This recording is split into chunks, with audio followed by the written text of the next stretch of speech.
Hello everyone, so start करते हैं। Start तो हम लोग कर ही चुके हैं। Class 12 second chapter that is sexual reproduction in flowering plants.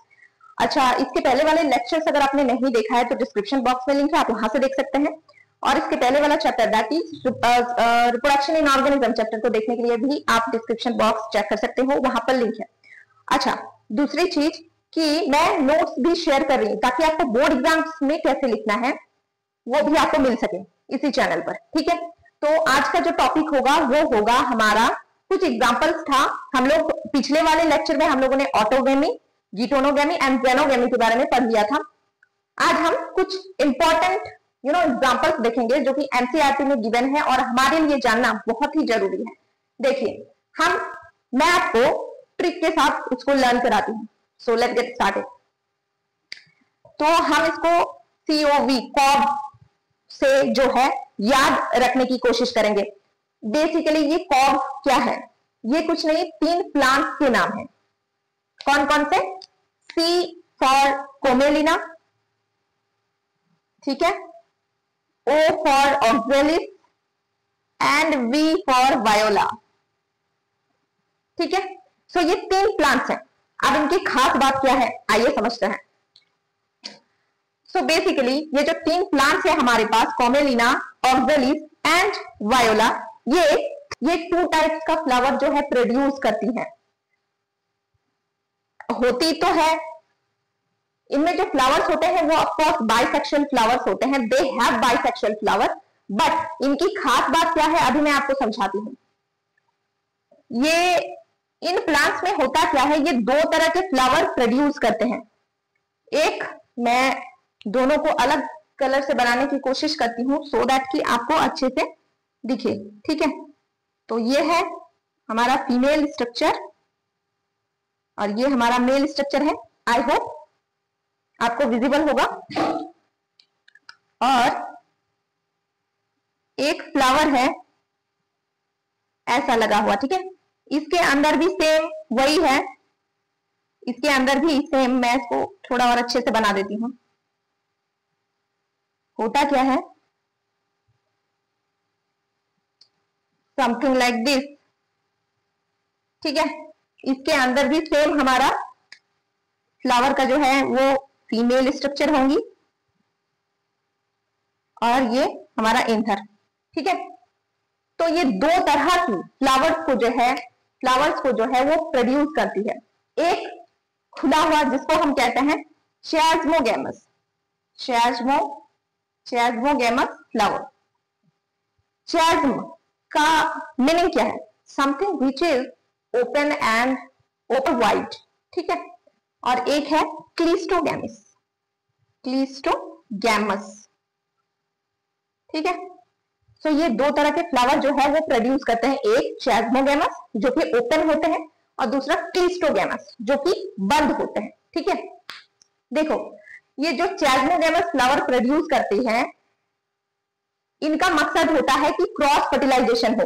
जैसा कि मैंने आपसे कहा था कि सेल्फ फर्टिलाइजेशन जो है वो अच्छी बात नहीं होती है। सेम तरह के जेनेटिक मेकअप के साथ फर्टिलाइजेशन करना, समझ रहे हो? उनमें क्या होता है, मैंने आपको कहा था कई तरह की बीमारियां कॉज होती है, राइट। तो ये इनको बिल्कुल पसंद नहीं है, ठीक है। इस फ्लावर को बिल्कुल पसंद नहीं है कि ये सेल्फ फर्टिलाइजेशन करे। तो ये अपने फ्लावर को ओपन रखता है ताकि बाहर से कोई पोलन ग्रेन आकर फर्टिलाइज करे, समझ रहे हो। और ये जो इनके एंथर है वो भी उड़ जाए, मतलब इसका मेथड होता है क्रॉस फर्टिलाइजेशन करने का, समझ रहे हो। जो दूसरा है वो है क्लिस्टोगैमस फ्लावर। ये इतने क्लोजली टाइटली बंद होते हैं कि 100% है कि इसमें जो है सेल्फ फर्टिलाइजेशन ही होगी, ये चांस नहीं लेते। देखो, क्लिस्टोगैमस में फ्लावर जुआ जैसा है, ठीक है। आए तो आए, नहीं आए तो जय राम जी की। और ये जो क्लिस्टोगैमस फ्लावर है ये कोई चांस नहीं लेते हैं। इनको बस एश्योर्ड सीड चाहिए कि एटलीस्ट सेल्फ फर्टिलाइजेशन करके सीड तो हमारा श्योर हो जाए, समझ रहे हो। तो ये 3 प्लांट्स आपको ध्यान रखने हैं और इंपॉर्टेंट है। अरे क्यों इंपॉर्टेंट है? ऑफकोर्स एनसीईआरटी में जो भी चीजें गिवन है हमारे लिए इंपॉर्टेंट है ना। सो अभी तक अगर आपने चैनल को सब्सक्राइब नहीं किया है तो प्लीज चैनल को कर लीजिए सब्सक्राइब। और कोई भी क्वेरी हो तो आप मुझे कमेंट बॉक्स के थ्रू बता सकते हैं। हमारा नेक्स्ट टॉपिक है agents of pollination, agents of pollination. Pollination के बारे में तो हम लोग पढ़ चुके हैं। अब पॉलिनेशन का मतलब क्या है? पोलन ग्रेन का स्टिग्मा तक लैंड करना। तो ये जो बीज का प्रोसेस है इसी को हम पॉलिनेशन कहते हैं। लेकिन पोलन ग्रेन को कौन लेके जाता है स्टिग्मा तक? वो एजेंट हो गया हमारा। सो हमारा नेक्स्ट टॉपिक है एजेंट्स ऑफ पॉलिनेशन। तो इसमें हम पढ़ेंगे दो टाइप के एजेंट मौजूद हैं नेचर में। पहला बायोटिक, दूसरा एबायोटिक। सो एबायोटिक से बायोटिक काफी ज्यादा फेमस है। अब फेमस और पॉपुलर का मतलब यहां पर है यूज्ड, जो नेचर में सबसे ज्यादा यूज होते हैं, समझ रहे हो? ये इससे।